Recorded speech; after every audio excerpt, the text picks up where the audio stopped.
Di Konti Radio Klasik, saya perkenalkan Puan Sarah Dolah, iaitu Pegawai Eksekutif di bahagian Sains Alam Sekitar dan Kelestarian Malaysian Palm Oil Council. Assalamualaikum, selamat pagi. Waalaikumsalam warahmatullahi wabarakatuh. Aduhai, comel je suaranya. Semua. Baik, sihat Puan Sarah pagi ni? Alhamdulillah, saya sihat walafiat. Baik, jadi bersama-sama dengan saya pagi ni Puan Sarah nak berkongsi dengan pendengar Radio Klasik berkenaan dengan minyak sawit Malaysia, betul Ya, betul. Baik, jadi mungkin sebagai permulaannya Puan Sarah boleh kongsikan terlebih dahulu ataupun penerangan sedikit mengenai sumber minyak sawit kita. Okey, baiklah bagi pendengar semua. Minyak sawit yang kita kenal sebenarnya diperoleh daripada buah sawit. Buah sawit ni sangat unik kerana ia boleh menghasilkan dua jenis minyak yang amat berbeza, iaitu pertama sekali dipanggil minyak sawit, iaitu minyak yang diperoleh dari isi buah sawit. Jadi minyak sawit ini dijadikan minyak masak dan juga digunakan untuk menghasilkan produk makanan seperti margarin, mayonis, aiskrim dan sebagainya. Dan seterusnya adalah minyak isirong sawit, iaitu minyak yang diperoleh dari biji buah sawit. Minyak isirong sawit ini pula digunakan dengan meluas di dalam produk-produk bukan makanan. Contohnya seperti produk penjagaan badan dan juga kosmetik. Maknanya barulah kita tahu minyak tu sumbernya daripada isi buah dan juga biji buah tu Ya. Baik, mungkin ada antara kita yang beranggapan Puan Sarah bahawa minyak patut dielakkan seboleh mungkin kan. Jadi apakah benar minyak hanya bakal mendatangkan masalah kesihatan bagi badan kita? Adakah ada sebarang fungsi minyak dan lemak dari makanan kepada badan kita?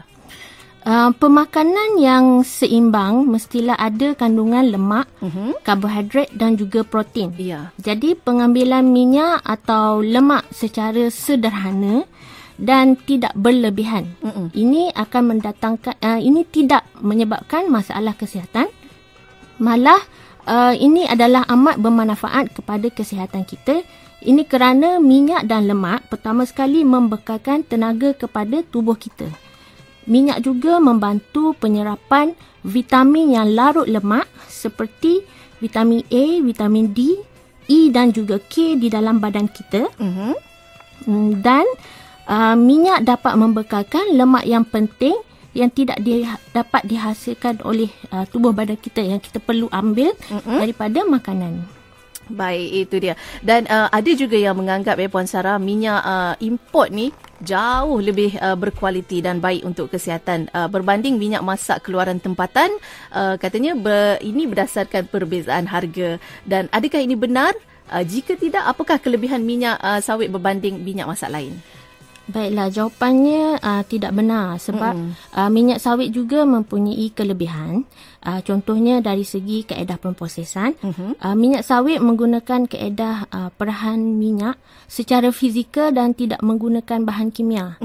Berbeza dengan minyak masak yang diimport, terutamanya jenis biji-bijian dan kekacang, ia memerlukan bahan kimia untuk mendapatkan minyaknya. Baik. Manakala dari segi pemakanan dan juga penggunaan pula, minyak sawit ni mempunyai kandungan lemak yang seimbang. Ia mengandungi vitamin E, tidak ada kolesterol dan bebas lemak berbahaya iaitu lemak trans. Malah ia juga tahan kepada suhu tinggi dan tidak mudah rosak.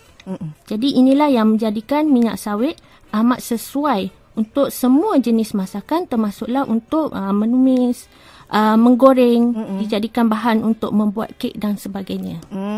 Itu dia penjelasan yang terperinci daripada Puan Sarah berkenaan dengan minyak sawit. Baik, kita akan kembali lagi bersama-sama dengan Puan Sarah selepas ini. Kita nak tahu dengan lebih lanjut berkenaan dengan minyak sawit ni yang kita gunakan sebagai kegunaan harian, terutama ibu-ibu dekat dapur tu. Inilah orang kata bahan utama untuk kita nak memasak dan sebagainya. Jadi Puan Sarah dah pun berkongsi bersama-sama pendengar Radio Klasik berkenaan dengan minyak sawit ni, kelebihannya, kegunaannya, kebaikannya. Dan kalau kita lihat kalau nak menggoreng tu dari orang kata di gerai tu, gerai jual goreng pisang menggunakan minyak masak, minyak sawit ni sampailah ke industri makanan yang lain. Apakah faktor yang menjadikan minyak sawit ni pilihan ramai, Puan Sarah? Minyak sawit menjadi pilihan ramai pengusaha makanan kerana pertama sekali minyak sawit ni tidak mudah menghasilkan asap ketika dipanaskan semasa menggoreng. Ini kerana ia tahan suhu tinggi sehingga 235 darjah Celsius.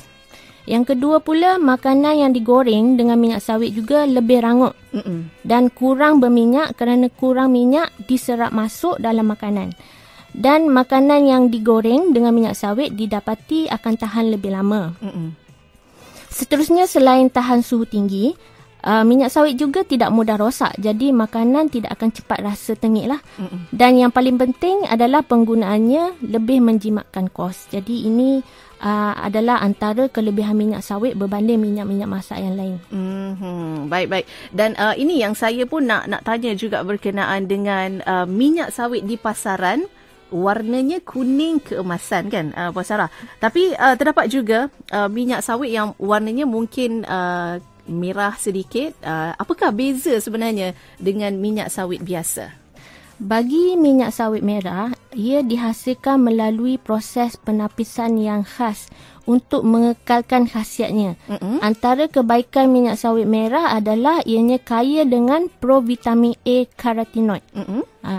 Biasanya yang paling tinggi adalah beta karotin. Baik. Selain mempunyai sifat antioksidan, beta karotin juga merupakan nutrien yang penting untuk menyokong kesihatan mata dan meningkatkan sistem imuniti badan. Sebenarnya banyak negara telah menggunakan minyak sawit merah dalam program pemakanan bagi membantu mengurangkan masalah kekurangan vitamin A di kalangan kanak-kanak. Kekurangan vitamin A yang kronik boleh menyebabkan masalah penglihatan dan lebih teruk lagi boleh menyebabkan kanak-kanak ini hilang penglihatan lah. Maknanya minyak sawit merah ni dia lebih baik lah, lebih bagus lah. Iya. Baik, seterusnya, adakah minyak sawit hanya terhad kepada minyak masak? Ada tak produk lain yang boleh dihasilkan daripada minyak sawit ni, Puan Sarah?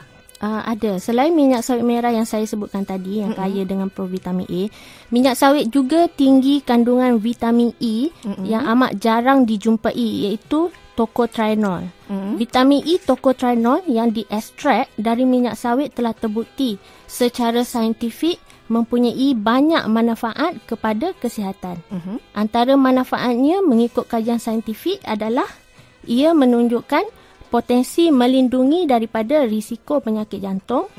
Tocotrienol didapati mempunyai sifat anti-kanser dan ia membantu memberi perlindungan kepada sel-sel saraf, terutamanya akibat penuaan dan juga akibat serangan strok. Baik, itu dia. Jadi adakah vitamin E dari minyak masak sawit ni, minyak sawit ni boleh didapati di pasaran? Ya, ada. Vitamin E dari minyak sawit boleh didapati dengan mudah di farmasi-farmasi sebagai makanan tambahan. Jadi kita dah dengar pelbagai ciri-ciri minyak sawit ni yang mungkin juga merupakan satu maklumat yang barulah kepada saya dan juga pendengar Radio Klasik yang lain dari segi kandungan vitamin, pentingnya minyak untuk kesihatan badan dan juga produk lain seperti minyak sawit merah dan juga tocotrienol. Betul ke saya sebut tu? Betul. Jadi bagaimana pula dari segi kemampanan minyak sawit ni, Puan Sarah? Minyak sawit Malaysia serta produknya dihasilkan secara mampan melalui skim persijilan minyak sawit mampan atau ringkasannya kita panggil MSPO.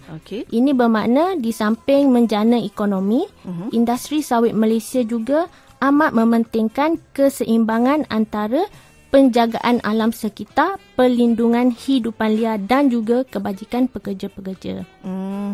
Itu dia secara keseluruhannya. Baik, terima kasih Puan Sarah atas perkongsian pagi ini berkenaan dengan minyak sawit, industrinya juga. Terima kasih banyak. Dan insyaAllah lain masa dan ketika kita akan bersama-sama lagi dengan Puan Sarah. Ada lagi ke yang Puan Sarah nak kongsikan? InsyaAllah. InsyaAllah. Kalau dipanggil boleh lagi. InsyaAllah. Baik, terima kasih sekali lagi Puan Sarah Dola Abdullah, itu Pegawai Eksekutif di bahagian Sains Alam Sekitar dan Kelestarian Malaysian Palm Oil Council. InsyaAllah lain masa dan ketika kita akan bersiaran lagi. Assalamualaikum.